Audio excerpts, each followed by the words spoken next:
Beavemanites and Docutrons, assemble!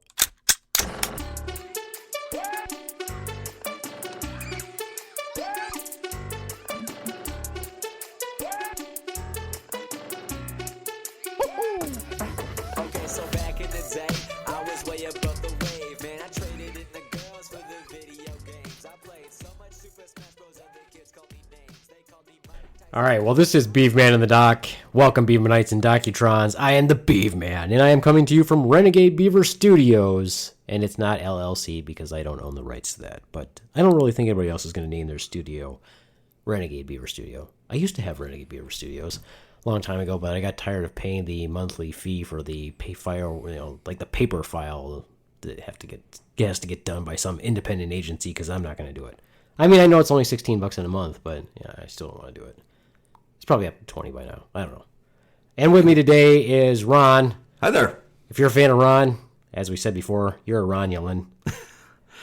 Like that. Yeah. So It grows on you it's like a fungus. It's an homage to An homage. Star Trek, right? Yeah, I've seen that. That's one with Darth Vader. I like that. That's really a heinous thing. Are you a Star Trek fan or a Star Wars I fan? am a big Star Trek and Star Wars fan. I don't know that you can be both. Why not? Because I mean... when I was a kid, you couldn't be both. Well, when I was a kid, Star Wars came out in 1977, right? So Star Trek predated that. 77 or 78? Something like that, right? I think it was 78. Well, when I came out... When it came out, When you came when I out. came out, it was 73. Wow. When I came out, it was 73. Okay. It was at the back end of a Buick Wildcat. No, it was in the Were hospital. you a big but we George barely Takei made it there. fan? What's that? Were you a big George Takei fan? No. Well, I'm George Takei. and he came out long before. Oh yeah, I mean, how old are those guys now? Like in their 90s, 80s? They're in their 80s, right? But that would explain when he finally came out with the sword swashbuckling scene, him without the shirt on and everything. I don't remember that. In Star Trek. Of course you wouldn't. No, I'm not a Trekkie.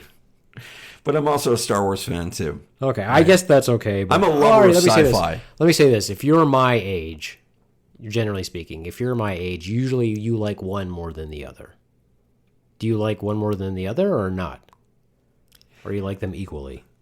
That's a really good question. I'm a big fan of science fiction. So whatever happens to hold my attention at that particular time, each has its great qualities. I wouldn't call myself a lover of Star Wars or Star Trek. I just love the sci-fi expectation. So the answer is Star Trek. Okay, we'll go with that. The answer is yes, I like Star Trek more. It's sort of like Babylon 5. Don't you think Star Trek, though, in my opinion, is more... I don't know that you can rank them, but I would say that Star Trek is more sci-fi than Star Wars. Yeah, It kind of fits the genre more to me. it does, because when it first started, we hadn't thought about roaming planet-sized Death Stars and colonies of space and everything. We had thought about it like Flash Gordon and Buck Rogers, but this took it totally to a whole new level. And with the invention of CGI and better script writing than the kid in the basement going, watch me hammer this out. Right. Well, I don't know. Is that better? I mean, is CGI better? I mean, this is totally off the wall. I mean, this is what we do on Beatman in the Dock. We have a topic, but we go off on tangents, which makes it more organic, if you will. Yeah, it does. Do you think CGI makes it better? Yeah, I do actually. Do you? Because it gives you a concept that you can visualize. Okay, what if they do CGI, though, on people? They've done it before. Well, I mean, but do you think that's better than, say, a makeup artist who's really skilled, who can actually do a mold of your face to make a cool mask? Yeah, actually. Think about Pirates of the Caribbean, right? With the character Davy Jones, right? Right.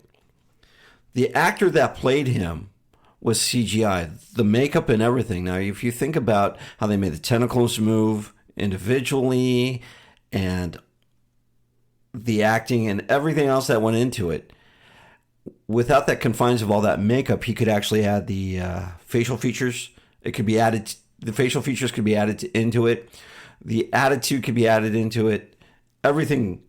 But if you put makeup on and now you've got all this weight on your face and they say, make yourself look angry. Yes, you can project the voice to be angry. Yeah, you probably can convey it with probably some eye. But can you do it with your face? Mm-hmm. And that's the thing. I mean, yeah, to me, there's an argument for and against. I like to see how makeup has progressed over the years and how good it is. Oh, yeah. You've got these pioneers that started off and they just keep building on their craft, and then they pass it down to others, and they just keep getting better and better and better. And I think that's great to see, especially if you're talking about low budget.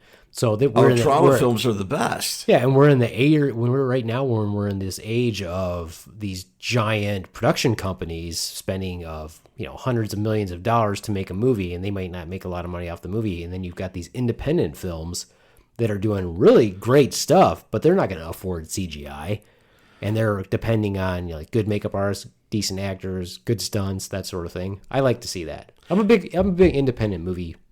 Have you checked out the YouTube channel Amuleto? No, I don't really watch YouTube very much. That's really good. And there's another production company called Bat in the Sun, and they pit two superheroes together. Who would win in a fight? Then they go, okay, we're going to have them fight. And it's a mini movie, and it's really, really good. Another one about CGI, though, right, is ERB, Epic Rap Battles. And these guys are good. They combine both. They take what they know as far as makeup goes, and then they add the CGI in. And it's really, to me, it's phenomenal because low budget, right, is where you can actually try to hone your skills at. Mm-hmm. And once you hone your skills on a budget, imagine what you can do with a budget. I guess I'm just kind of like, I want to see talent. And I understand that there's talent that obviously that goes into the people that are doing the CGI. But I want to see really good acting. If the movie's going to have some action in it, I want to see actual action. Like there was a time there when there was a lot of use of cables and stuff to do the jumps and flips and the crazy kicks and stuff like in the in the martial arts movies. Yeah. And I'm at first it's yeah, that's kind of cool, but then after a while it's how much of that do we have to see? I'm kind of more I want to believe. I don't want to go see a movie and just completely suspend my belief, or if you would say suspend disbelief. When you go see a superhero movie, right, you automatically suspend disbelief because you're it's a superhero. There's no such thing, right?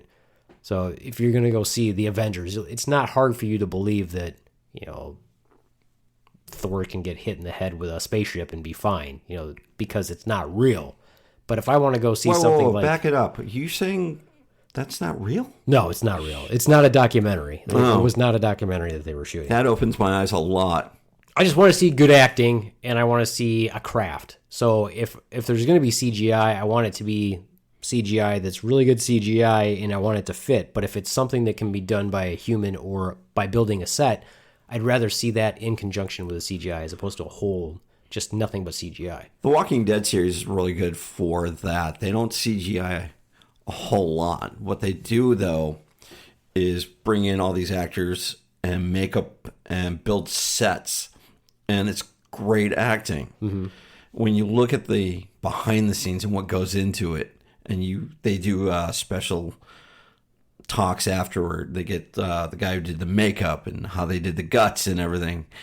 I'm just blown away by it because you think, okay, that's CGI. Now there is some CGI play into it when they go, okay, we're going to shoot an arrow through the guy's head, right? And they show you how that's all done. But up until then, they're saying, okay, we're going to get the actor to come out there. We're going to have the character come towards them. You're going to pull back on the arrow, and you're going to pretend to fire, right? Mm-hmm. And then the actor who's playing the zombie is going to get hit and just go down, right? So they film that, then they bring it in, post-edit, and they put the CGI in. Right, so it looks the really post-production good. people. Yeah, exactly. Okay. So they make it look really I like good. stuff like that because you're using all aspects. Oh, and to me, that makes a well-rounded picture. And the reason why I'm also big on saying that I don't want everything to be CGI is, like I said, look at the low budget stuff. I want them to continue to crank movies out without feeling like they have to spend all of their money to do 10 minutes of CGI or whatever. Even though now you've got software that, if you've got good people who know how to work the software, like Adobe's got their software, and then there's the other one they can add all that stuff in if they know how to manipulate it, which is great. But I want to see acting. I want to see action. Have you ever seen The Raid, the movie The Raid? Have you ever seen that? I don't think I have. Okay, so it's a big martial art movie. It's just nonstop action, basically. Okay. It's supposed to take, I don't know if it takes place in Thailand or something like that, but basically these cops are doing this raid on this building of bad guys, and they basically fight from the time they get into the time they get through, and there's, of course, a hero, and he's a really good martial artist, but he fights, like, the entire way through, and I'm like, in real life, you would have made it through 2 rooms without being exhausted, but this guy fights all the way through. And to me, it's like, it's hard to suspend disbelief when I see something like that, because that's a real human situation that you could have. And I'm like, no.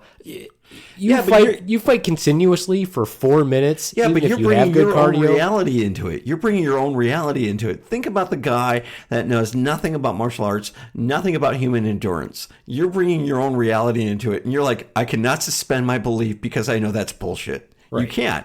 I mean, how many times have we watched something like in a martial arts movie, and I'll throw that out because we're both martial arts geeks. It's like, there is no way. So you have admitted that we are martial arts geeks. Yes. Before you were like, it's still cool. We're cool. I'm like, no, we're not. It's not cool. It's not. Well, it's cool to be a geek, but there's no way you're going to look at that thinking, I can jump 30 feet, land my kick right in that guy's chest while dodging a hail of bullets. Exactly. No problem. In reality, I could barely trip. I trip over damn dust, and I'm going to fall over the edge, right? Mm-hmm. And the other guy's going to go, what the hell were you doing? Well, even then, if you could do that jump, right? If you could do that 30-foot jump at this person, how long does it take you to get from the ground to that person? You're not going to land that kick because the guy's going to be like, I can see the trajectory of their kick. I'm just going to move 2 inches to the left and punch them as they go by. So even if you could jump 30 feet, it's not going to be at the speed of light that you jump that fast. Yeah. However, how do you suspend belief when you actually know the reality of it? And that's, I think, the context of what you're talking about. It's like, I'm going in there, and I watched your test, and I saw what they did to you. And I watched you grab one of those packs in between. What is it, a glute pack or a sugar? Yeah. And you're like, and I looked at your face, and you're like, I don't want to ask you any questions. I just wanted to encourage you, like, yeah, but you're like, don't talk to me. I still got to go fight, right? And you go back in there, and it's sort of like what they did for me. You go in there, you're fighting 3 people, either at once or separately, and at the end of 2 minutes, right, you're dead. Right. Well, and then they say you got to do it again, and you're like, oh, okay. And this time we're going to put a bag over your face. Yeah. This time we're going to put a bag over your face. How's that? Oh, great. That sounds amazing. Now, in that scenario, though, the hero could be hopped up on caffeine, meth. Who knows? That might be the suspending the disbelief for the belief, or suspending the belief for the disbelief. Well, I mean, if we're just talking from a pure cardio standpoint, right? Yeah. That's where I'm like, that's kind of hard to believe. But the other thing that's hard for me to believe is when they take so many headshots. I'm like, how many headshots can you take and still function? And they're taking like 50 headshots. Oh, I agree. It's like getting hit in the jaw. Yeah, okay, that's probably what they say, one of the weakest parts of the body, right? How many shots to the jaw can you take and still talk coherently? I have not many. The few times that I've been hit squarely in the jaw was not pleasant. I mean, it makes you angry for 2 seconds, but if you got hit there 3 more times, that's not very pleasant. And when you hit somebody in the stomach, and I watched you and your wife spar, you hit her square in the stomach, I think, with a side kick, and I heard the word oof come out, and it bent her over. I don't know. If you've gotten hit in the stomach and you're not ready for it, that's going to collapse you like a rag doll. Right. And at that point... I'd rather get hit in the face. Yeah. Personally. And at that point, when they collapse, that's when they start beating the crap out of you again. Mm-hmm. It's suspending belief that makes the movie. Yeah, suspending belief and disbelief. Mm-hmm. Like, instead of saying, "Oh, that would never fucking happen," that doesn't come out of your mouth. Well, when I do see, I don't know. I like the reality. I have to decide to myself that I'm just going to dive into the full fantasy of it and not worry about it. There's actually this funny. Did you see Black Panther? No, I haven't seen that yet. Okay, so Black Panther. There's a scene in Black Panther where his sister's a scientist. Oh, okay. And so she makes his gear, kind of like, if Batman's going to go look at some gear or whatever. It's Black Panther, his sister makes everything. She's brilliant. So she shows him this new suit that she's made for him. So she's like, kick the suit. And he's like, okay. So he kicks the suit, kicks it across the lab. And she's like, okay, well, now I'll try to kick it again. So he kicks it again, but this time he flies back. Because what happened was the suit stored kinetic energy. Oh. Okay. So we're watching this movie, and Summer leans over to me, my daughter, and goes, yeah, you can't store kinetic energy. And so I said, okay, science geek. I'm like, it's just a movie, but it's fine. So you can't store potential energy to have it released later? Kinetic is what she's saying. Yeah, There's but I'm between thinking kinetic and potential. Yeah. Okay. So anyway. Yeah. But anyway. I was thinking how that would be, how you could make that work, though, real quick. I mean, you would have to have a force, like a plasma shield. Well, so basically, he kicks the suit, right? Yeah. It stored the energy from his kick so that it could be redirected. Okay. I'm not saying that's not possible because I don't know the entire scientific terms. However, there's probably a potential there to see that through. Right. And someone can invent that. Right, but I think what she was saying is that once it's been transferred, it's not kinetic energy anymore. Okay. Because kinetic energy would be the action of that movement. Okay. So now maybe it's potential energy. Okay. Then once it's redirected, then it becomes kinetic energy again. Okay. But I could see her line of thought, and because she's taking physics and science and all that crap, and I don't do that shit anymore. I was like, yeah, I think she's right. However, it goes right back to what you're saying. It's like, you just destroyed the movie, scientist. I just wanted to watch a damn movie. Well, she didn't destroy it for me. I thought it was funny. I was like, okay, that's pretty funny. Well, no, I didn't say that. She destroyed it like that. I'm like, that's for everybody out there. Like, oh, look, they're breathing out in space. There's no way they can breathe out in space. It's a vacuum. Right. Or when Princess Leia got shot out into space and then she didn't freeze instantly. The last Star Wars movie. I haven't seen that one yet. Oh, I haven't seen it. Oh, sorry. That's okay. You know what? I'm going to say it's not a spoiler because it's been fucking out forever. And if you like Star Wars so goddamn much, you probably should have fucking seen it by now. But no, she gets shot out into space because part of the ship gets destroyed. She's out there in space and they're like, oh, fuck, Princess Leia's dead. Or General Organa, as they call her. So she's out there in space and we're like, yeah, she's dead. Can't breathe in space. It's kind of cold out there. And then all of a sudden, her eyes pop open, shoots her fucking arm forward like Superman, and zips back into the spaceship. You know why, though, don't you? Because she's force sensitive. Yeah. Yeah. They Look said at that who a her long time brother ago. is. Look at her Well, I dad know. is. Well, of course they said that. What movie did they? Return of the Jedi, right?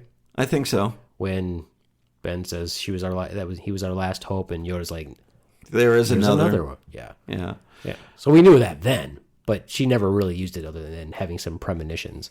Yeah, I made that kiss awkward in the flyby scene. Right. Awkward kisses. Yeah, exactly. But they didn't know. I mean, they didn't know. You know what I'm saying? They didn't know back in the day. So much for using the Force back then. Right. Well, she didn't know. She didn't know she was force sensitive back in the day. And she hadn't seen the first 3 garbage movies that came later. Obi-Wan did. He knew all along. He could have told her. No, he didn't know because George Lucas was full of fucking shit. He didn't write those first 3 movies like he fucking said he did. That's such a... You know what? That's such a bullshit fucking lie. Anyway, back to our topic today. I fuck George Lucas. That's all I have to say. Fuck George Lucas for ruining the fucking franchise with those 3 movies of pieces of garbage that he fucking released. And yes, I would like to really have a Star Wars podcast like concurrently, like with a bunch of freaking Star Wars geeks, just so we could hash this stuff out. Because what movies are you talking about that he didn't write? The first 3, 1, 2, and 3. You know, freaking what do you call it? What's the first one called? Star Wars? No. Oh, okay. Not A New Hope. You're working. 4, 5, and 6 is A New Hope. Yeah. Empire Strikes Back and Return of the Jedi. Yeah. And then okay, you've got shit 1, shit 2, and shit 3. Okay, I understand now because I'm thinking back. Wait a minute. He worked backwards in a movie which really blew everybody apart. And that's why Obi-Wan didn't know because he's full of shit. He never wrote those first 3 fucking movies. He's a fucking liar. Okay. All right. Now, I understand your disdain for it now. You know what I'm saying? He always said that. He's like, oh no, I had this all written out. I already knew what the freaking plan was all fucking along. And you're a fucking liar. He did not write... So fun because there's so many inconsistencies with those quote for the prequels. You know what I mean? There's so many inconsistencies with the prequels compared to 4, 5, and 6. There's no fucking way that he had that all written before. He didn't even have the final idea for A New Hope until basically they shot it. I have one of the scripts, and it's still Luke Starkiller. The original Star Wars was like The Adventures of Luke Starkiller. Yeah, Starkiller was the original name. The Luke was actually gonna possibly be a girl. There's all kinds of inconsistencies. You're like, fuck you. You did not have that shit all planned out. And that's why Obi-Wan didn't know that Luke was kissing his sister. Okay. I didn't realize I was talking to a true Star Wars fan other than just me who's somewhat knowledgeable in that. Oh, see, so you are a Trekkie. That's what I said. I'm like, you're a fucking Trekkie. I knew you were a fucking Trekkie. No. I like both for the consistencies, but not the inconsistencies. I see past the inconsistencies. Now, if I put on my my geek goggles or helmet or whatever, right, and I see the inconsistencies, then it takes away from the joy of it. It really does. If you watch something and you just enjoy it, right? I can't. They fucking lie. Exactly. He's a fucking liar. He's a fucking liar. All right. I am so sorry you feel that way, that they destroyed your childhood, right? They should take a lightsaber to them. Okay, let's put it this way, right? Okay. Let's compare it to comics real quick. Okay. For example, let's take Batman. All right. So there's a base understanding of Batman in just one universe, for example. You know, little boy saw his parents killed in front of him, becomes this, warrior for justice, et cetera, right? The Avengers. Basic understanding of Batman. Now, you can manipulate the storyline a little bit if you want to say it's a different universe, or you can even manipulate it in the same universe that Batman's in by writer. Okay, I agree. And that's an understanding among the people who read comics. They're like, well, we know that different writers have different visions for Batman. First of all, they're not comics, they're graphic novels. Well, if it's a compilation, right? Okay. So anyway, my point is, this writer might see it and say, hey, you know what? I kind of want to take Batman off in this direction. Almost like when they released, The Killing Joke? When they came out. So like, in The Killing Joke, they're like, Batman fucks Batgirl, right? And a bunch of people got pissed off about that. I do remember that. But the writer, he wanted to go kind of in that direction. And as an audience or a fan of the comics, you're like, well, he can do that because there's multiple writers of this universe of Batman, and that's okay. We're okay. You might not like it, but you're okay with it. What I don't like is this was supposed to be George Lucas's shit, right? Okay. And it was supposed to be, he's the one who's narrated or navigated these 6 movies. But then he lays out this bullshit. He's like, oh, I knew this fucking all along. Well, if you fucking knew it all along, why is it so inconsistent? Why are the first, quote, 3 so inconsistent with the last 3? I try not to read too much into the inconsistencies like I mentioned. Just answer my question. Why the fuck would he do it? Funding for other movies. He didn't need the money. Fuck him. He's got the money. I don't know why he would do it. Honestly, I never asked him. Have you watched the South Park episode where George Lucas and Steven Spielberg go around re-editing their movies? I have not. But, I haven't seen any South Park episodes probably since the movie. I don't know if there's even more than one movie, but the first movie came out, and for me, there was too much of shoving, seeing Saddam's penis and stuff, and him banging the devil for me. I was like, all right, I can't watch South Park. And so it's been like, 15, 20 years since I've seen South Park then? Yeah. But most of these guys come in, it's, what was it, E.T., when they were all holding guns at one point, and they went back and they re-edited it to show, I think, radios or walkie-talkies, as they call them. So it's for a general wider audience that he probably did that. Or he just suffers from Alzheimer's. I can't answer that question. All I know is that every script writer out there, every person who says they've worked on something, they go back and now they have the funds to get better production value, better writers, or a different take on what they're writing. They can hire that on.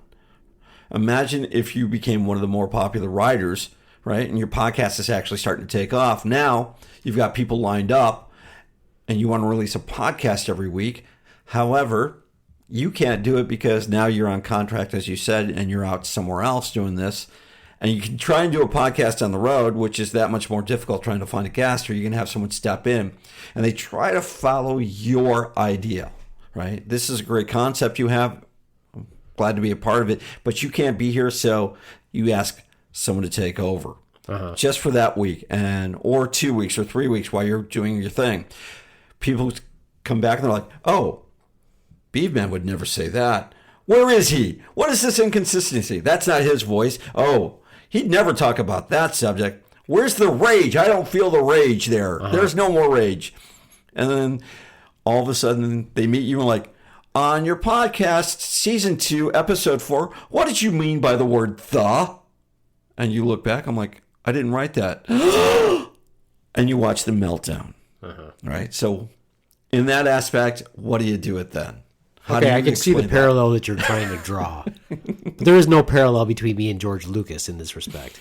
Because you also have to remember this factor. Okay. We're totally off the subject. We're 26 minutes now talking about this. This is all my fault. Anyway, here's the problem that I have. Okay? Yeah. It's not like he wrote 4, 5, and 6, and then 2 years later, 1, 2, and 3 came out. For those tuning in right now, that's going backwards, so try to follow along. Okay, I'm talking about A New Hope, which came out in 1978, 77. Sure, whatever. That works well for me. And then Empire Strikes Back. Okay. Yeah. Several later, almost 10 years later. Not sure. A New Hope. No, it that wasn't was the A New first Hope. one. It was, The last one was Return of the Jedi. Okay, Return of the so Jedi. time frame there, spread out, still very consistent throughout those 3 movies, the storyline. Fast forward to, not even fast forward to, what, 20 fucking years later or longer or something like that, he comes out with episode 1, the douchebaggeds of douchebaggery, okay? Okay. Nothing but inconsistencies, pisses off an entire generation of people that love Star Wars. Yeah, but that's the generation that knew it. Right. So now what you've got is you've got people running around with a belief that 1, 2, and 3 are the foundation of Star Wars, which is totally not consistent with the first initial Star Wars movies, which everybody bases off, which comics were based off of, graphic novels were based off of. The Clone Wars came from there. The consistency I see is at the end of the 3rd movie where they split, right? The 2 babies up. Right. And that's where I see the tie-in to Luke having a twin sister. And that's about it. That's where I left off at. I haven't seen... I think I saw... What was the other one? The one where Harrison Ford made the cameo before he died. Right, and that's where I left off. So those are not Lucasfilms, though. Oh, they're not. So no. So George Lucas sold to Disney. Disney owns Star Wars. All right.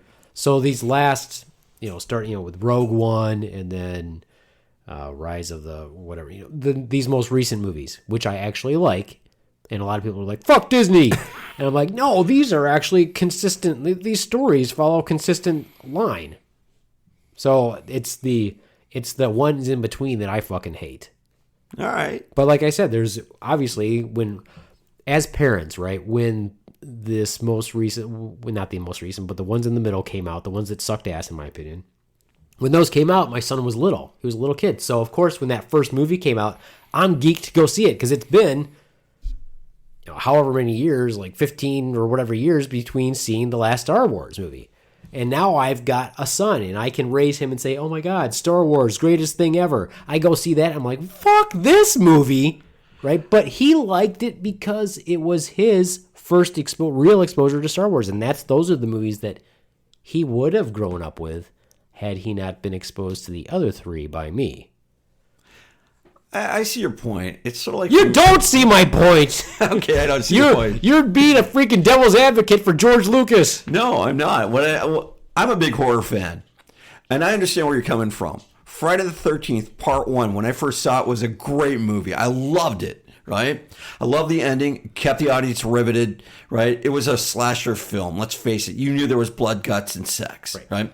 The second one came out. Same thing. However, they picked it up where it left off, right? They wanted to know why the killings were still going on. And then you realize it was Jason himself, who was actually still living, right? In the first one, it wasn't Jason. Now, if you never saw the movies up until then, you always think this guy is running around in the hockey mask. So the first one and the second one are consistent. After that, it just gets creepy and stupid. However, if I suspend my disbelief or my belief, whichever you want to go, I enjoy the movie for what it is, a movie and a bunch of actors doing stuff for me, and I get to watch it. However, if I poke holes into it and I'm like, that's bad script writing. I knew exactly what I was getting into. It's like watching a trauma film. You know, you can't expect much, but you know what you're getting into. And if you expect more than that, I don't know what to say for you, right? Well, I would say, though, but you're going to run into the same problems with the Halloween or the Friday the 13th movie, right? Because it's going to be the same thing. They have a huge cult following just like Star Wars does. So, or if you're like a purist. So, like if when they remade the Halloween or Friday the 13th, people are like, fuck, that sucked. You know, that was horrible. But you look at the first ones, right? They're a shitty movie, but a good movie. Right, so you're like, oh, the storyline's actually good. Yeah, it's not like cinematography; they're great or whatever. You know, they just set up the camera and they film it, and so. But that's how they gain their cult following. So where they run into problems, or when people are watching that stuff, they're like, I don't need them to develop the story. I don't need to find out that Jason's got a half sister living in Sacramento that he really wants to go visit, and this is why he did everything. That's not what people want. They're like, no, we want that purist, we want that initial thrill that we had from seeing that first stuff. So much like the Star Wars fan, they might look at that too and go, what is this? Why in Friday the 13th part 8 is he going to Maui? I don't understand that. I think I understand your point because you're a purist on these movies and you want it to be the way you want it, the way it should be, right? And I'm not a purist of the movie, right? I'm just going to see the movie just to see the movie, right? And I don't care who directed it. I know George Lucas' name is attached to it or Lucasfilms. I just want to see the movie for what it is. I don't want to poke holes into it, right? So you will not be participating in our Star Wars podcast. Well, I might. Because shit's just going to get thrown at you when you're like, I liked where he went with it. And shit's just going to fly at you and be like, fuck you, shut the fuck up. I guess not.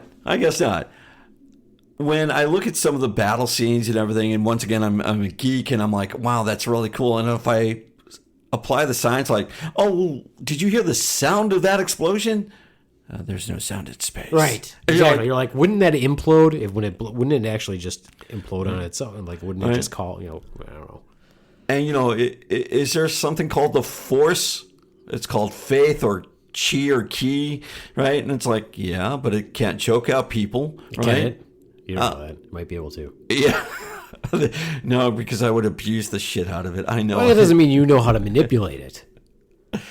And, all right. If you're going to be a purist, that's great. And I support that 100% from you. And I will brush up on my Star Wars stuff. No, don't bother. Right? No, it's fine. You don't have to be on that podcast. Oh. It's going to be a special podcast. I'll pick some special people to be on it. Well, I hope they're just... there's going to be some dissenters. Obviously, you can't all have the same opinions on Star Wars. But I will pick people that mostly have my opinion. That's even better. Have you ever watched Kevin Smith do a talk? Mm-hmm. Right, and when Kevin Smith does a talk, I love it. He just did. CW did their Crisis on Infinite Earth for the DC crossover based on the comic books, and he did like a panel thing afterwards. And he is such a big geek fan of Marvel and DC, and you can't poke holes in the consistency, right? As an average person, you have to come with your game on. And I think if anybody's going to be on that podcast, they should have their game on with you because you're going to poke holes in it. Well, but again, like I said, with DC and Marvel, it's really not about inconsistency unless you're talking about inconsistency with the same writer. Okay. Because much like he's written Batman comics. And he's also directed a couple of he's done DC a bunch stuff. of the CW shows out in Canada and stuff like that. But it would be, if you were going to point out inconsistencies, because as a fan, you're like, well, I know there's different writers and they get this broad task. Like the broad task for one writer a few years ago was, this is the year that Batman's going to die. That's your, this is your mission. You write it however you, whatever.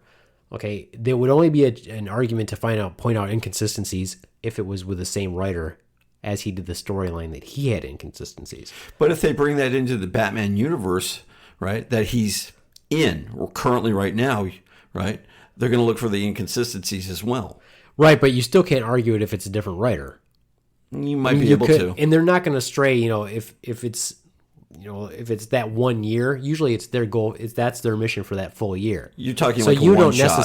so you don't necessarily have to say, oh, you've got to follow that storyline of this, because really they kind of reset as years go by. I mean, it's almost like once the year's over, you can kind of do what you want to do, because it's usually might be getting off to a different crew. And but they're not going to make it so. They're not going to make it so off the fucking wall. They're not going to say, "Oh yeah, we didn't tell you, Batman actually was grown in a test tube and he never had parents." That sucks for me, because I do look for those inconsistencies. When I was reading Batman, right, I did like the one shots. One of my favorite comics was this black and white issue done by different writers and different artists.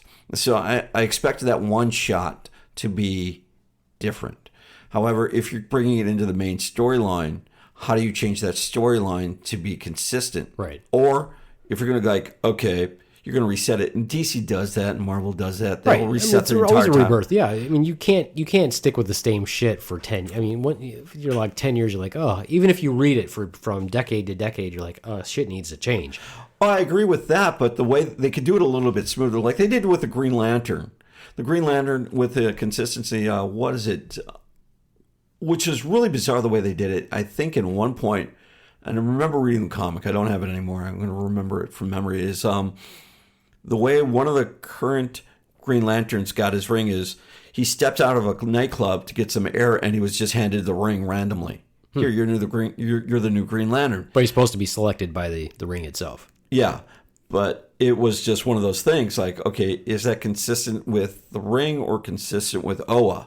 And there was a little bit of a gray area there, and allowing something within the gray area is okay, right? Because that can go either way on that consistency. Uh-huh. But when you step outside there, like you said, George Lucas did, yeah, I could see that. But once again, going back also to that purist form, if you're going to be a complete purist, stay within the consistency, that timeline, and everything with the Batman thing. Well, I'm not saying that I don't want other stories to develop, because that's what I want. I want them to take these side stories and these side jaunts, kind of like the most recent movies did, where not everybody's a fucking Skywalker, not everybody's a Jedi. Like Rogue One's a great example, right? Rogue One's supposed to take place before A New Hope. Okay. If you haven't seen Rogue One yet, I've seen the trailers. Okay, well, you haven't seen Rogue One. I highly recommend Rogue One. A lot of people don't fucking like it, but it stays consistent with those three movies. It's actually, you remember in A New Hope, right, where they had the plans for the Death Star. Okay. Rogue One is the story of them getting the plans for the Death Star. Okay. And it's beautiful. And let me tell you, spoiler alert, they all fucking die in the end. And if they wouldn't have died in the end, it wouldn't have been consistent with A New Hope when they said our people basically died to get this. However, that gives you the backstory and how they got the plans. Right, so, yeah, and I see it where stays that goes, consistent. yeah. So I'm like, that's beautiful. It took a group of people that were not Jedis, that were basically spies and working for the Rebel Alliance, and it told you their story, and then they all fucking die in the end. And it was beautiful because it stayed consistent with the other stuff, but we got to learn about these other people that are not main characters in the Star Wars movies. Okay. And so kind of like these most recent iterations where they're taking off in a different direction, and they're showing that there's not just the Sith and there's not just the Jedis. There's other people who are Force sensitive that can make their own little whatever shit. So I like the direction that it's going, where it's talking about minor characters and stuff like that, or making us interested in characters other than, Luke and Leia and Han and Chewie and C3PO and R2D2 and that sort of thing. So, but I want to see, sort of sticking with, what we talked about. The biggest thing, one of the biggest things that pissed me off about, this is just becoming completely a Star Wars conversation. One of the biggest things that pissed me off about the new movies, I can't even think of the name of them because they all fucking suck. The only one I can remember is Attack of the Clones. Oh, the first one is The Phantom Menace. That's the first one. The first, quote, Star Wars movie is The Phantom Menace. In The Phantom Menace, that's the one with Darth Maul, who's red and black and kind of looks cool. He's got the little horns. Okay, yeah, I did see that one. He kills Qui-Gon Jinn. Okay. That's done by Ray Parker, who does Toad in the X-Men movies. Yes, he was an actual martial artist. Yeah. Yeah. In fact, if you watch it in the X-Men when he does that little bow, he does it in the Star Wars movie. Yeah, that's his homage to the Star Wars movie. I thought that was so cool. That's cool. So, the thing that bothered me mostly about that one, other than the campy character, fucking, what's his name? What is that fucking thing's name? Jar Jar Binks. Yeah, I think everybody accepted that was a big fail. I mean, I feel bad for the actor who portrayed him because his family probably hates him. But Well, once again, that was CGI. He but did the voice. Whatever. There's still a human aspect to that. Somebody had to do something. But anyway, the thing that I hated most probably about that movie was the concept of the midichlorians. So you have these force particles or whatever the fuck they call these little organisms that live in the Jedi or the people that have the potential to manipulate the force, and that's how they determine how force strong you are. And they did the blood sample of Anakin, and his was higher than Yoda's, so clearly he's the chosen one. I'm like, well, where did the concept of these midichlorians come from? I'm like, that was one of those things that just pissed me off. I'm like, what the fuck are you talking about? This is the first time we've ever heard that concept. Yeah, and I think in that aspect, they don't think Anakin was born, he was created. Right. Because I remember... Spontaneously made by the midichlorians. Well, there's a... Dumping themselves into the uterus of his mother to create a fetus. No, there's a scene where Palpatine was talking that his master was so great. They said that his master was so great. Life. Yeah. Or not create life. Keep someone from dying. I thought it was create life. I don't remember. Oh. That movie sucked ass. Okay. That would have been Attack of the Clones. No, that's the third one. Which is Anakin takes it in the ass. That's what the name of that one is. I haven't seen that one. No? I've seen most of them. It's just when... Revenge of the Sith. It's sort of like when I was reading Dragonlance. You ever hear of that series? I've heard of Dragonlance, yeah. Yeah, it starts out as a great series. I think there are 3 books to it, maybe 4. But then all of a sudden there's an offshoot. If you look at the Dragonlance series, there's like tens. There's Dragon Spear. Tens and tens. And Dragon Sword. No. Dragon Dagger. Dragon Ass. Yeah. Yeah. But it starts out as a great series about these characters on this quest, and all of a sudden it ends. And then there were all these offshoots of books. And when does it end? When does the consistency end, or when does it end? And you're like, okay, at some point, it just got too saturated. Right? And I figured that's what's going on with the Star Wars movies. When Lucas said he would have 3 more after this, or he would do the follow-up, all of a sudden, Disney bought it, or he got paid a lot of money. Oh yeah, he got paid a lot. They bought it from him. They paid a lot of money for it. And they said, okay, we're gonna show everything about the aspect. So at some point, I'm expecting you in the movie somewhere going, I hope so. I hope I will be moved. There's a good chance my son will be in one. and it'll go. He's got a better shot of being in one than me. Oh, I don't know. You know, it's like, and the podcast that set the Rebel Alliance in order, coming soon to a theater near you. Right. So it's not Beaveman. It's not going to be mine because they'll just be blanking me out. It'll be like, and then beep, and then I said beep, and then beep, and that's all. But that'll be the TV version. You know they better pare it down. However, if it's on cable, they won't. But it's Disney, so it's got to stay a little bit wholesome. Okay. Right, because now you look at, so Disney has got Marvel, right? Yep. So they're like, man, how much are we going to have to tone Deadpool down? Oh yeah, that's. But they're not going to do it to him. They're not going to do it to him. They're going to let him go. I like that. I can't wait to see the Deadpool 3. All right, Deadpool. Excellent movie. That's a good anti-hero. Ryan Reynolds plays him great. In fact, if you watch some of his earlier stuff, he was in Blade, one of the Blade movies. Yeah. And he plays the third one. Yeah, he plays the same kind of character. Well, that's him. I think that's him. That's who he is. He's like this kind of funny, goofy, awkward at times, snarky kind of guy. Yeah, and when he did the Green Lantern, even though it tainted, that's not his fault. Yeah, the Green Lantern's not Ryan Reynolds' fault, even though he makes fun of it and kind of how he makes fun of that first iteration or that first quote Deadpool in the Wolverine movie. Yeah. Yeah, when he comes back in time and he says, just cleaning up.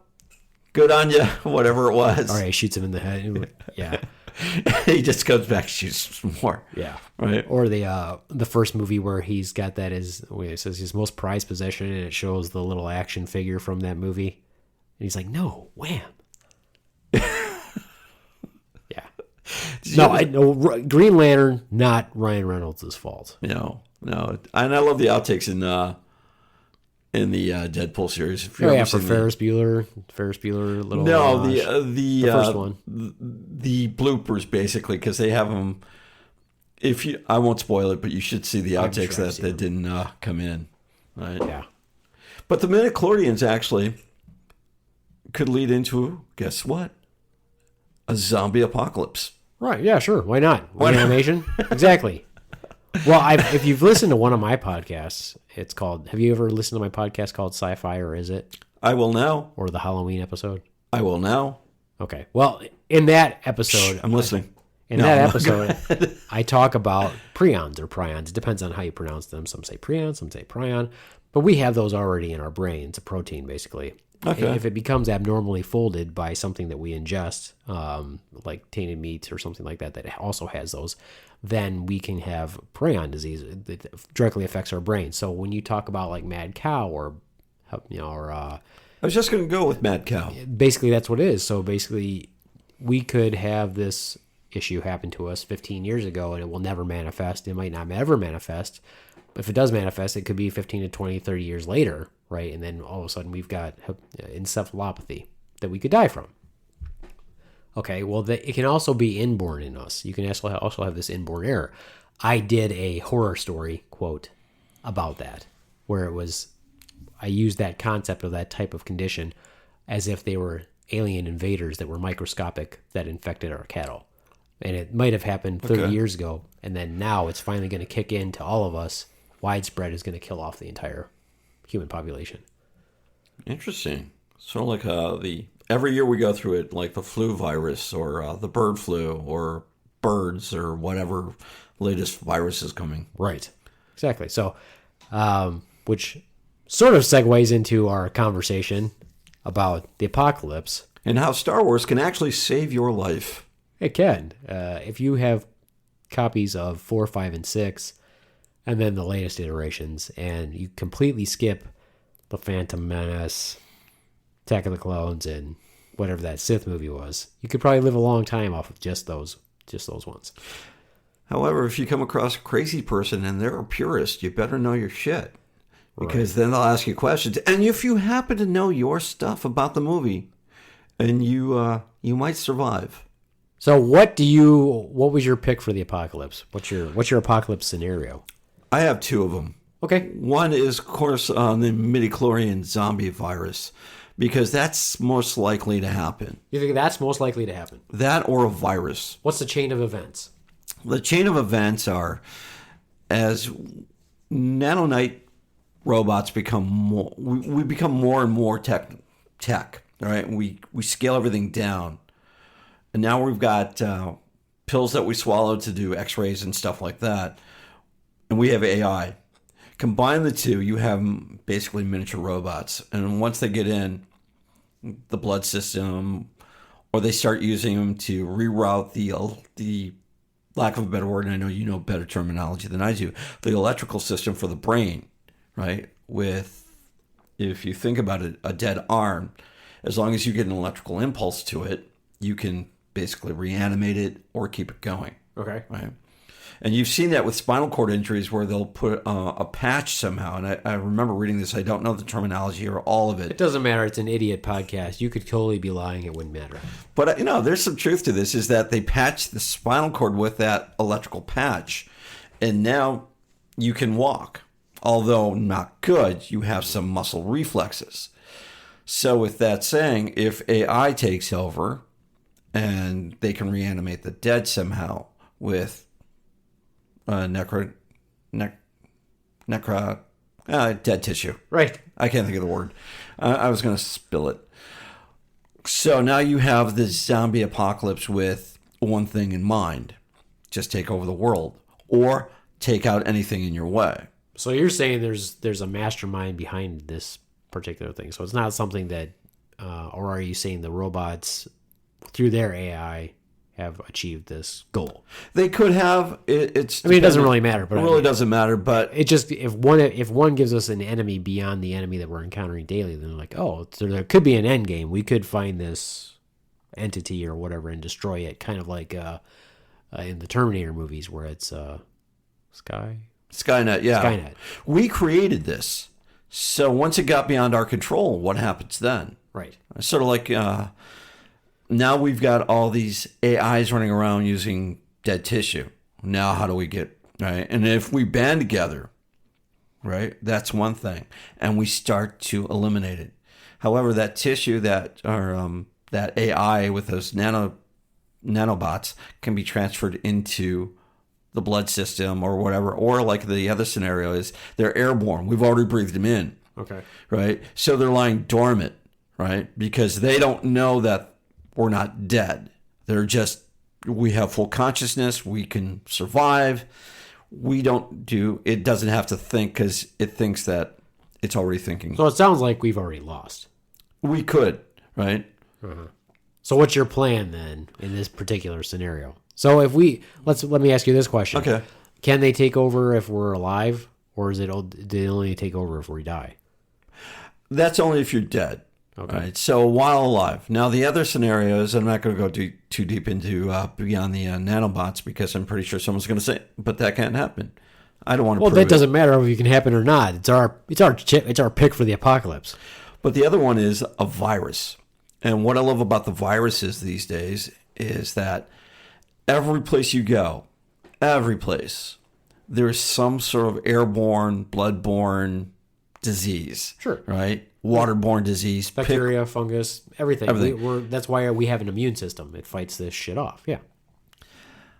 We're covered with bacteria, spores, funguses, viruses. We come in contact with them all the time. Well, yeah, we're all like, giant. well, how did I get that? I'm like, what do you mean how to get it? You come in contact with that shit all the time. What do you mean how you get it? Yeah, you see a lot of people who are really happy because they're a fun guy. Right. Okay, that was a bad dad joke. Yes, it was. Yeah. So when you look at that, it's like once the major portions of apocalypse start, once everybody gets to this pandemic and it starts dropping people, what's left, right? And they're scrambling. If the virus doesn't outpace the human condition to solve it, it takes over. Now, if we get ahead of it and we contain it, right, that's okay. It's sort of like the latest measles outbreak that we just had, right? Some guy came in from a foreign country. Before you knew it, he infected so many people, and it started to spread before they could literally try to contain it.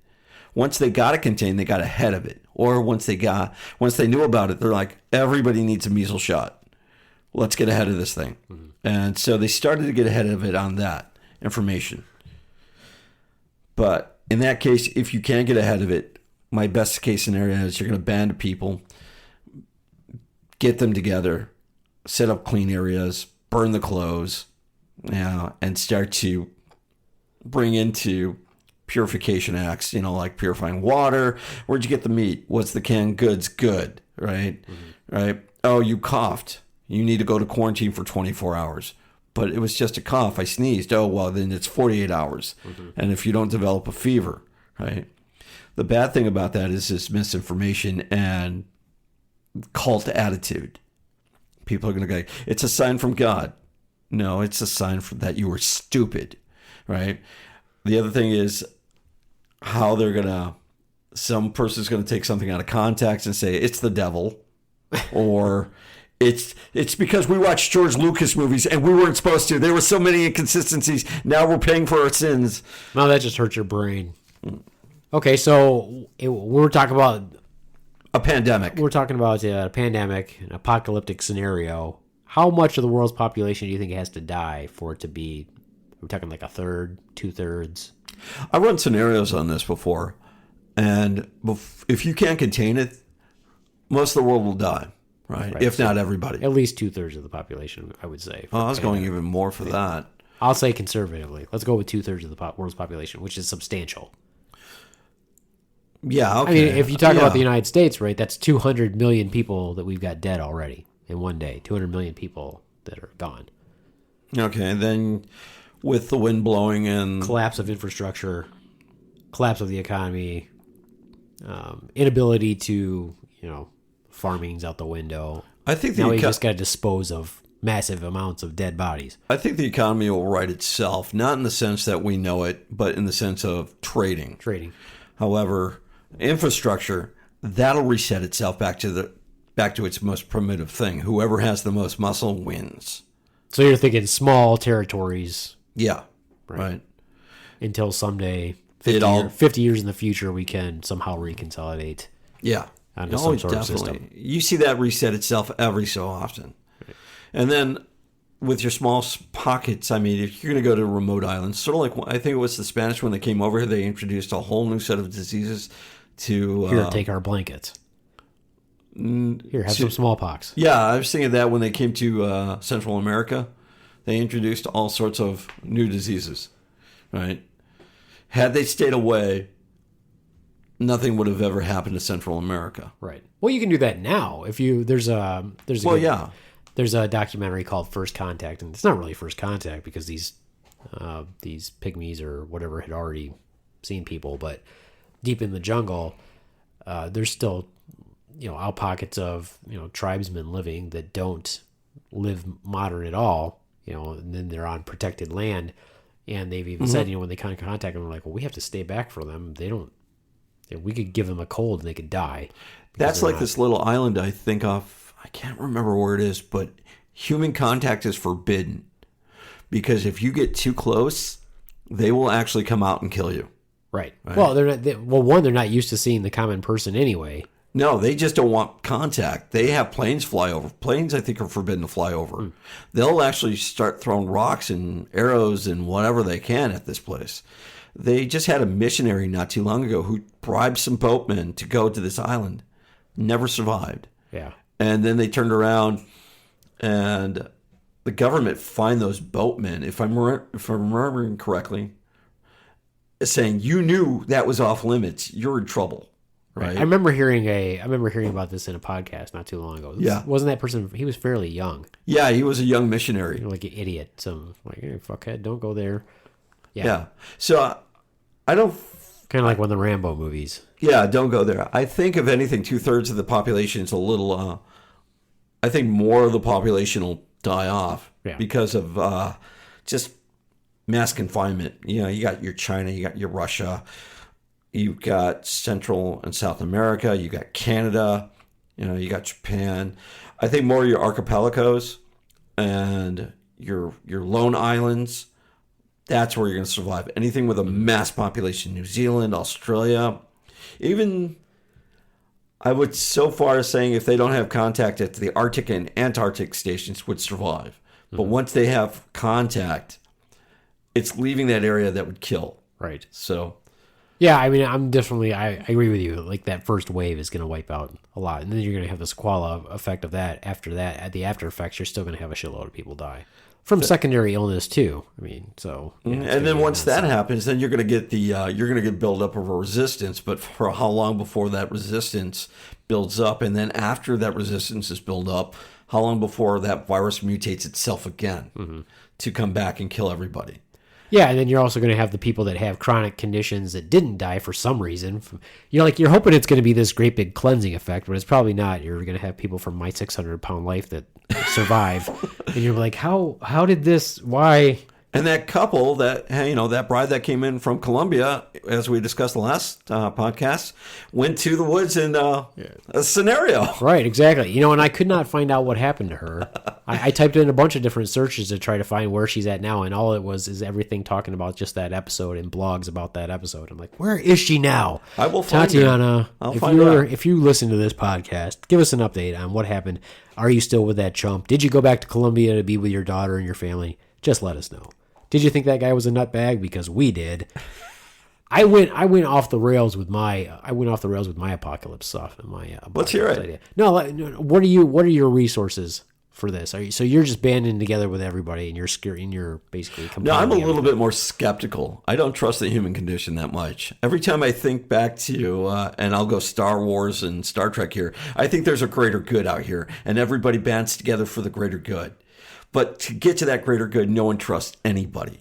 Right. If you look at Star Wars, they have a band of alliances, right? But it wasn't this one huge alliance. They had pockets of alliances. And they're like, well, how do we get together for a collective good? They're like, well, if we do that, then there's going to be this collective good, evil. Right. Like, okay. Which far outnumbers the collective good. Right. So I would keep my group small if I could, right? And who I would take and what I would take, I would make sure that they could understand that while I would like a democracy, there's going to be a hierarchy, right? Because someone's going to have to lead. And there are days where you look at some of the people leading, you're like, when did the brain dead take over? Right. And at that point, it's like, who would I want? I would like someone who's smarter than me at some point. Just because there's, that shouldn't take long. That shouldn't take long at all, because my wife's smarter than me. 5 minutes in, you're like, oh, I'm not in charge. Mm-hmm. Because they're going to go, which Star Wars did you like, Ron? And I'm like, oh, I'm out. You're like, isn't Star Wars just Star Wars? Doesn't that encompass it all? I liked it all. Yeah. But you want someone who's a good, smart person who can outthink the enemy, a second in command, right? So who can make decisions on your behalf or better than you, right? Right. So you want someone as equal as you or just a little bit better, not someone who's just power hungry. Then you want people who are just as smart as everybody else. Like, oh, look at the sun. Well, it's a ball of gas and cosmic stuff versus that's God's eye watching you. Be good. I'm like, no, you're not part of my team now. I think you should go with the group discussing why 3, 2, and 1 were great Star Wars movies. So I would like someone who's smart, right? And different skill sets. Speaking of which, talking about from different perspectives, I think it would be cool if they took the Star Wars and gave us a movie from the perspective of the Empire. Like if you took, I expected that actually. I'd like to see that where they're like, these fucking rebels. We got to crush these rebels to preserve the Republic. Preserve the Empire. I'd like to see it from that perspective where the rebels look like bad guys through the eyes of. I want to see how the Sith came to be. Right? You don't see how they came to be. You just know that they're here. You just know that that they get to have a party lifestyle, and the Jedi get to. Well, there were one Sith, one apprentice. But how did they come to be? Who were they? That's a weird idea. You're like that's not even possible. Right? There has to be a bunch of them dummies. But what happened? Did they just get kicked out of the Jedi Order for partying too much? Yeah. Right? Did they use the Force wrong, like at a casino, and rolled the dice in their favor? Mm-hmm. Yeah, I don't know. You never see why they became evil. I mean, but are they? I don't think they are evil. I think that they've got participants that are evil. Like the Emperor's evil. The Phantom, his apprentice was evil. But I don't think the Sith inherently themselves are evil. They're just different operators within the Force. I think they had multiple apprentices too, because Darth Maul.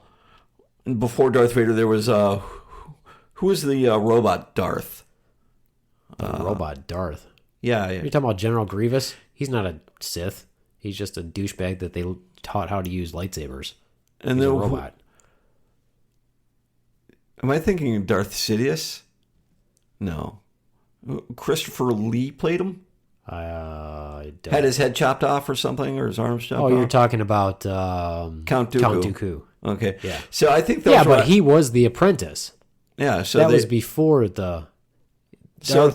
Darth Maul was before him. Yeah, but Count Dooku used to be a Jedi, and then he became the apprentice of the Emperor. But what I'm saying is the Sith have multiple Darth or multiple princesses. They don't have I agree Darth, with you. Yeah. They just. I don't think it's just one. They have multiple apprentices. Well, they replaced them. They're like, hey, if you can kill him, you can be my apprentice now. Yeah, but I think that I understand what you're saying. But I think that their order is just like the Jedi's. Like okay. If you're a Jedi, you can't have more than one apprentice. You can only have one Padawan. They have to become Jedi for you to get a different Padawan, or they have to leave the order. All the Jedi's have their own. If you're going to be an apprentice, it's one apprentice to one Jedi. You can't have multiple apprentices. It's probably the same way. Okay. From a teaching standpoint, it makes sense. You're like, well, how many apprentices can I teach at once? You can't. You want to teach one really well. Okay. Yeah, I was just thinking back to the school that Anakin wipes out, and they were still, every Jedi would go teach them, but they had their own Jedi master. They were all Padawans. Okay. And then when they became of age, they got to select. They took the trials to become a Jedi. That's a sort of. Well, you really don't know shit about Star Wars. Jeez, I just know what I like to watch. And if I don't know anything about Star Wars. Yeah, no. It's like that's weird because in that context, it puts it back with the Catholic Church scandal. Yeah, and I knew you were going to go there because I was like, he's going to go right to the Catholic thing because that's kind of where my mindset goes sometimes. Sometimes when I think about the Jedi, I'm like, so you guys are all Catholic priests? And you're a Catholic priest in training? Mm-hmm. And then I look at the Sith, I'm like, well, fuck, I'd rather be a Sith because they wear black, their lightsabers are red, they get to fuck, they get to drink, they get to party, and when they fight, they can get angry. Whereas the Jedi, they're like, oh, you can fight, but don't get mad. You're like, what the fuck are you talking about? This guy's swinging a fucking lightsaber in my head. Am I not going to get mad? I'm pretty sure if I get mad, I'm going to fight a lot fucking harder than if I'm like, let me just block this. But I understand the concept of not being angry while you fight. But yeah, you got to have some passion. That's why the Jedi Order is a little bit fucking retarded. You're like, come on, seriously, guys? That would explain, I made the same correlation, yes, and I went there, and I'm like, now I'm going to watch that movie and feel creeped out, really. I'm like, oh, there's a cat. Why does he keep putting his hand on his Padawan's shoulder? Yeah. Stop doing that. That's making me uncomfortable. Yeah.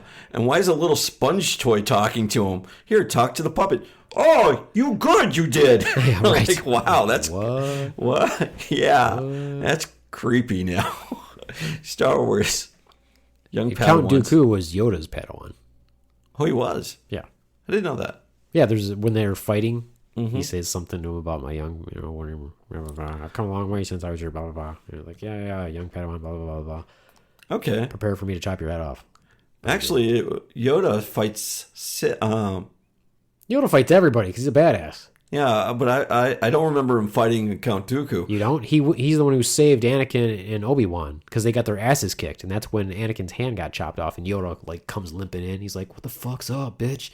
And he, like, throws his cane down, takes his lightsaber out, and he's like, oh, I know he was he's like flipping fighting all over the fucking place. Yeah, I know he was fighting Emperor Palpatine. Yeah, he fought him too, but that was the third movie? I think so. Where I'm not sure. Palpatine's trying to freaking throw the Senate seats at him, and Yoda's like, fuck you, and blow that shit away. And he's like, fuck, you ain't got shit. I'm 900 years old. Fuck you, motherfucker. Mm-hmm. And then he went to retire in Kentucky or Florida, swampland. I think it's Louisiana. Okay, sounds good to me. It looked like Louisiana because I've been to Fort Polk, and that's what it looked like. How do you go from living in really great places to a swamp? He was a simple man. So simple species of Yoda. The wheat is unnamed. Yeah, okay. And going back into the apocalypse, that's what it's going to be. You have to learn to adapt to being simplified. Right. Your basic stuff. And I think when society resets itself during an apocalyptic thing, if it can't reset itself, it'll die itself out. Well, I went with the crazy apocalypse theory. Oh, let's hear it. Do you remember the TV show V? Yeah, I do. In fact, Robert Englund played Willie the alien, who also went on to play Freddy Krueger. Absolutely. I went with that scenario, that we're going to get invaded by aliens that will come to us as friends first, and they'll look like humans, but they won't be humans. They'll be something else, like reptilians. Okay. So in that case, we have to start relying on the intelligence gathered by people who are skeptical of alien invaders in the first place. Because you have to admit, right? For example, where is an alien going to land? Is an alien going to land out in the country in Michigan or Kentucky or Alabama or something like that? Most likely, we're going to shoot first, ask questions later. That's probably what's going to happen. So they're going to land where it's going to be more diplomatic so they can make their connections and say, hey, we come here in peace. And because our government is fucking retarded, they'll probably be like, we should totally believe them. While the generals are over here going, we should totally fucking kill them. If they're going to land, they're going to probably make sure that they can't be caught first. They're going to have an exit strategy. Right. So I don't think they'd land. They might land in I'm not trying to disprove this, but they might land where radar can't find them, and that's how they'll get in. Right? Well, if you remember in V, though, all they did was they made contact. They're like, hey, we showed up, like 50 cities, whatever. They showed up and they immediately made contact and said, hey, we're from a planet that's got dying resources. We need resources. We come in peace. We will give you our technology if you can help us. That's what they did. So they reached out the hand of peace to us. We foolishly said, sure, why not? You guys are kind of hot, because they were. Like, well, they're way too hot to be invaders. And we started, but there were people who were skeptical, and the people who were skeptical, like the scientists and stuff, started disappearing, or they would be replaced, but they looked the same, acted the same, but maybe something would be different. Like the goofy one that they would use was, well, this person was left-handed before, but now they're right-handed. Of course, yeah. So then you're like, oh, what the fuck happened here? Or they'd have footage of like them eating like the heads off of rabbits or some shit, or eating the birds. Or rats. Like, what the fuck? And then I think there was probably like, I'm pretty sure, wasn't there an episode of where they had like human bodies like hanging and like... Yeah, because we were food. Right. I remember that, and they were siphoning us dry because the one resource that we had was the one they didn't have, which was water. And I remember the movie because it took a evolutionary jump. And the way it did was, what if the dinosaurs hadn't died out? What would be the evolution of a reptilian versus a humanoid? And that's where they came with it. And I thought that was really cool. And what really got me about that, as the movie progressed, you actually watched it unfold to be a recreation of World War II. Interesting. That movie, that show came out when I was really young. I never watched the subsequent movies. I've never seen those. I'd like to actually get the series on DVD. I like the old series, not the new one that they had, because it did have Robert Englund. The acting was, well, I think it had Michael Remember, Ironside. he dies in the end. What? That's why you can't have him. Doesn't he die in the end, Robert Englund? I'm not sure. No, he doesn't die. Somebody's father dies because he like stays on the ship or whatever.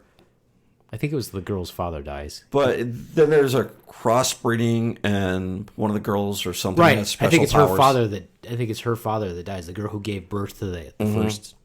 Yeah, it got really too far fetched at that point. But what really set it apart for me was the correlation of the way they invaded was so subtle, and and being a skeptic of anything like that. It's like, if it happens.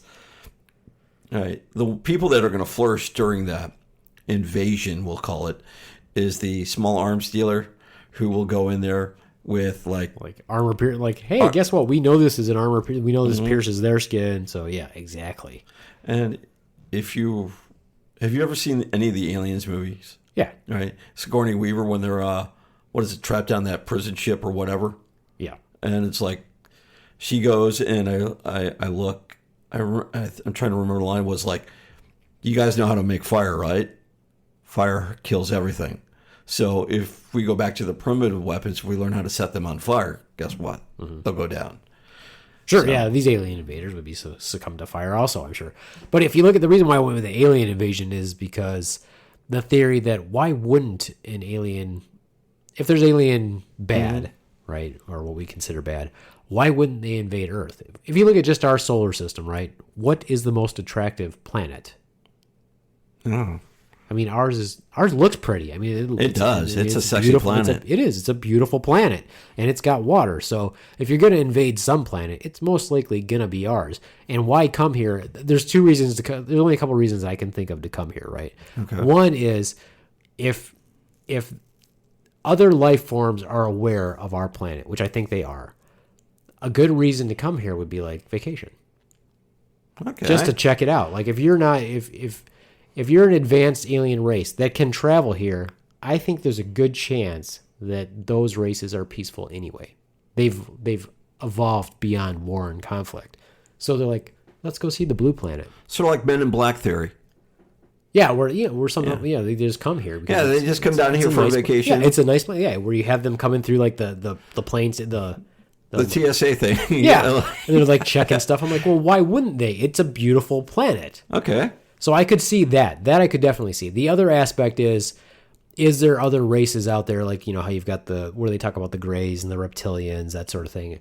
Could it be that they would come here to say, look, we've already had conflict with the reptilians. We know what they're like. You guys can't withstand the reptilians, but in order to battle the reptilians, we're going to give you... The enemy of my enemy is my friend. Exactly. We're going to help you guys.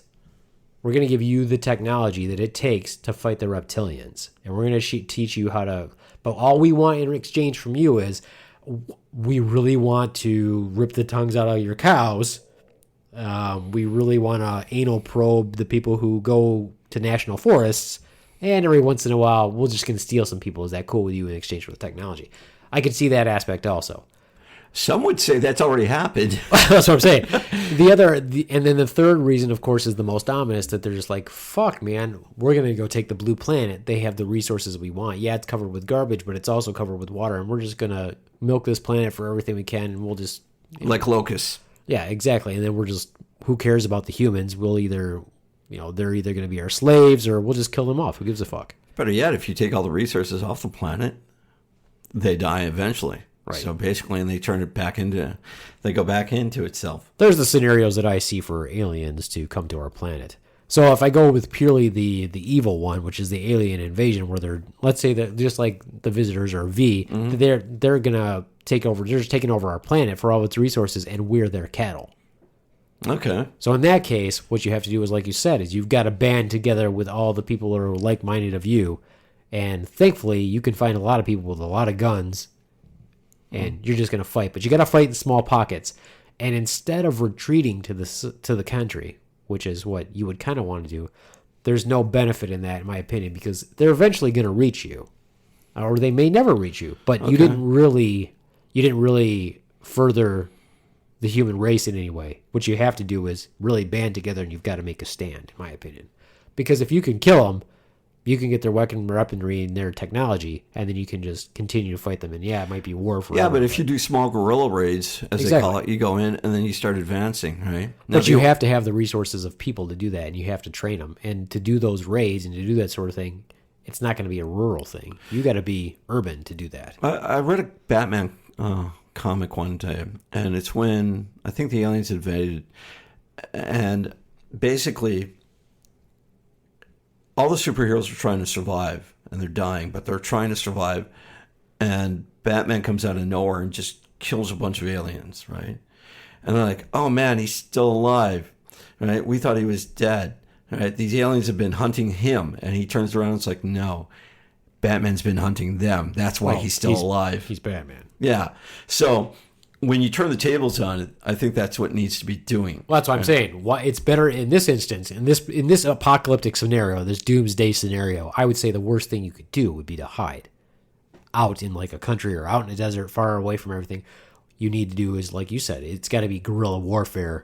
Take their tech, take their weaponry, infiltrate, go underground in urban centers so they can't, always constantly moving. But you have to have these small strike forces, and then you have to be linked up with a network.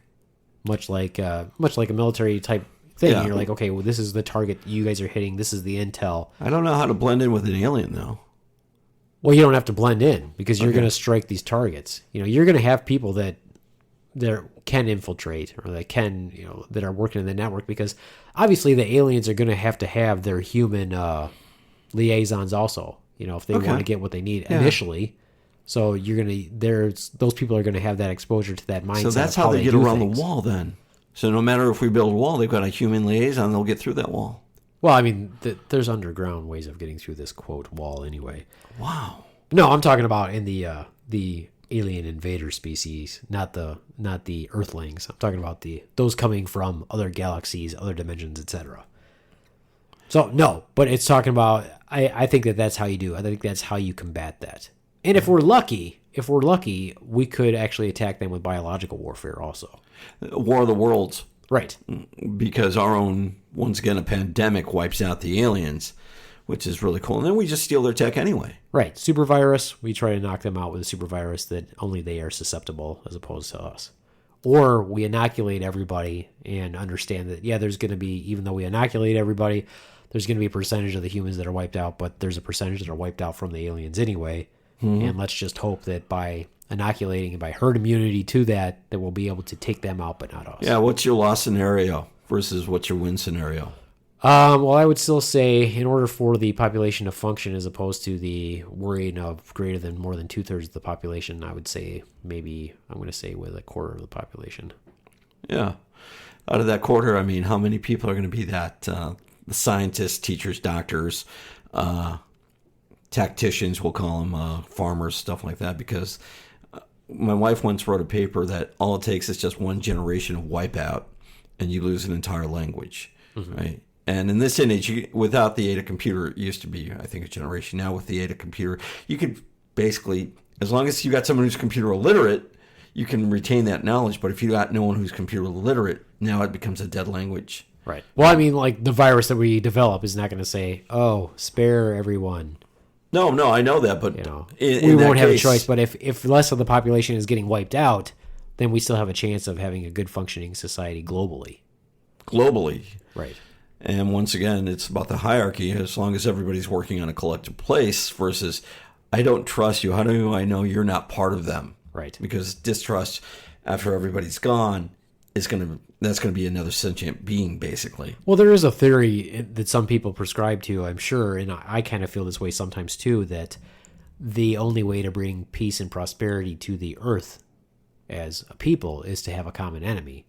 So if you looked at it saying, okay, well, if we had an alien invading space, then we could actually band together as Earthlings and protect ourselves and be, united together for once in history. Create a common enemy. Everybody will rally around the heroes. Yeah, like a movie Independence Day. Yeah, I told my wife, it's like, because I'm upset with somebody. I said, you let them think I'm an asshole. Really do. Vilify me, right? Let them vilify me. So you guys become the hero, but, and it's like, but that's wrong. I'm like, yeah, I know, but you can't change someone's concept of thinking like that. If they think you're a villain, let them think you're a villain, right? Right. And then it's kind of a role reversal. Actually, the villain is the hero, right? It's like from, probably Darth Vader. He's probably the hero. He was trying to unify everybody, and along came the Jedi to stir things up. Well, some would say that by him becoming a Sith, that he did, and then living his life the way he did, with making the choices that he did, that he actually did bring balance to the Force. Well, yeah. Did you ever see the price for screwing up on the job? Well, your promotions weren't guaranteed, but your screw-ups were guaranteed with death. No, but, I think one of the saddest things about, going back to Darth Vader, one of the saddest things about Darth Vader is he never got to be the master. He never became a Jedi, and he never became the Sith Lord. I mean, he became, quote, Lord. He is a Sith Lord, but he never became the master. He was always an apprentice. He lived his entire life, basically, as an apprentice. I don't think even though he was a badass. I don't think he wanted to be a Sith Lord or the man in charge. That was one of the part of the Jedi training that he hadn't gotten. It was how to be a good leader. He knew how to be a good follower, but not a good leader. How about what I'm saying? He never got to be. I mean, he went from being a badass Jedi apprentice, better than everybody. Really, let's be honest. He was the best. Okay, but he never got to be a Jedi. He goes right from that to being an apprentice to the Sith Lord. He becomes a Sith Lord, but he's never the Sith Master. So he just lived his entire life, though he was a badass, lived his entire life being an apprentice. I see that. I never saw it in that perspective until now. So I mean, there's very few reasons to feel bad for Darth Vader, other than the fact that he's portrayed as a pussy in the first 3 movies. That's one of the things I'm always like, damn, he never got to be the guy. He never got to be the man, even though he was a better man than the rest of them. I just think of him as a Jerry Springer candidate because he never knew who his kids were, right? Even though they were successful, right? Well, not till the end. Have you seen those the little kids books with Darth Vader, where he's like taking care of Leia when she's a baby and taking care of Luke when they're kids? No. You've never seen those? Oh, those are great. He'll take stuff. He's like got, he'll have like drawings that Luke did for him, like in his office in the Death Star and stuff like that. You got them. Walmart's got them. They are hilarious. I'll look them up. I'll look them up for you and I'll show them to you. That'd be great. But they're funny. All right, so we rambled on for like an hour and a half almost. We did. Very barely talked about the apocalypse. But I we really did doubt, talk about but the I apocalypse. doubt I'm going to call this Apocalypse 2. I will. I'll call it Apocalypse 2 / sci-fi talk from among two nerds. And that's kind of what we'll call it. And thankfully, we also didn't really hear from Paper Doc. Paper Doc? What happened to you? Hi-oh, I'm over here. You guys never... Okay, shut the fuck up, Doc. And that's why you can manipulate a paper character. You just tell them to shut the fuck I'm just down. wondering before we end the podcast, when does your official merch come out so you can autograph it? I don't have any merch. Well, You got to have followers to have merch. Yeah, It's but- like you have to have sponsors too. I mean, I know I could actually directly connect with sponsors to see if they would be willing to be on my podcast, but generally it's my understanding they want you to have like 12,000 followers. Well, then George Lucas is safe because have, I like, figured if 14. we got him on, you could ask him all those questions. I have like 14 followers. And just one more thing that I forgot to tell you that I was going to tell you because you brought it up. Kevin Smith, when you asked if I've ever seen any of his talks, I did see him do his podcast. Oh, that was He does a cool. podcast sometimes, if not weekly, but he does it fairly often. Mm-hmm. There's on Hollywood Boulevard, there's a bar called the Scum and Villainies Cantina, and it's modeled after the Scum and Villainy Cantina on Tatooine. Okay. And it's really pretty cool. And that's where he does his podcast with Mark Bernard, and it's called Fat Man Beyond. And so Okay. when we were in California, we got tickets for it, and we went to go see that, me and the boy and the wife. I love his, comic book show on, A&E Comic or Book something? Man? Yeah. I love that. And I love how he's such a big nerd and a geek about it. And I Yeah. loved everything about it. Yeah, I mean, I love comics, but I'm not a comic book nerd. Like, I can't tell you who penciled this or what the storyline was. I'm like, I just read comics. It's hard for me to remember. So you're them not a or- purist on comics. No, I mean, in everybody's, I talk about Batman a lot, and people are like, oh, Batman's your favorite. Well, Batman's actually not my favorite character. Well, who is? Nightwing. Oh. Yeah. Once again, he will never, just like Darth Vader, he will never be the Bat. Yeah, he has been Batman most of the times. He's never the Bat. He's been the Batman a bunch of times. He's stepped in to be Batman a bunch of times. No, he stepped in, but he will never be He doesn't want to Batman. be Batman. He's Nightwing. Read the comics. What the fuck? He says it all the time. Well, look at Darth Vader. You knew he could be either or. He is just never. And he could have stepped in at any time. In fact, he could probably overpowered, and he does overpower Palpatine at the very end. Yeah, he could have stepped but, in. Yeah, but we can't confirm that the Emperor died. That's the thing. He should have just chopped him in half. And then Well, sliced anybody him who and gets diced him. thrown down a large shaft Well, one would into hope. space as it blows up. Yeah, but there's hints in the next Star Wars movie that Palpatine's not dead. See, Because you can hear him laughing. Mm-hmm. So I think I read somewhere that actually wasn't him, but I haven't I seen hope the not, movie. because I'm hoping that they don't bring him back. All right. Well, I guess we rambled on about sci-fi stuff, a little bit of comic stuff, and we briefly touched on the apocalypse. So we'll still call it Apocalypse Part 2, even though we really didn't talk about it. Get out there, and if you've never seen the TV show V, if you can find it, Definitely. it cinematically wise, it's not in the acting is not going to be good, but the concept is really good, and I really enjoyed it. Same here. So yeah, Robert give that one a Englund's shot. in it. The aliens are pretty hot until they take their skin off. That should have been the first tip off. They're like, why are they hotter than our girls? Why are the guys hotter than our guys? Yeah, that should have tipped them off. But anyway, I'm going to wrap it up then. This has been Beaveman on the Dock with Thank my you. guest, Ron. Thank you. And for all you Romulans out there, go ahead, tune in, give us a listen. And for you Beavemanites as well. All right, this is the Beaveman saying adios, mooch fuckos. Say goodbye, Ron. Oh, goodbye, Ron.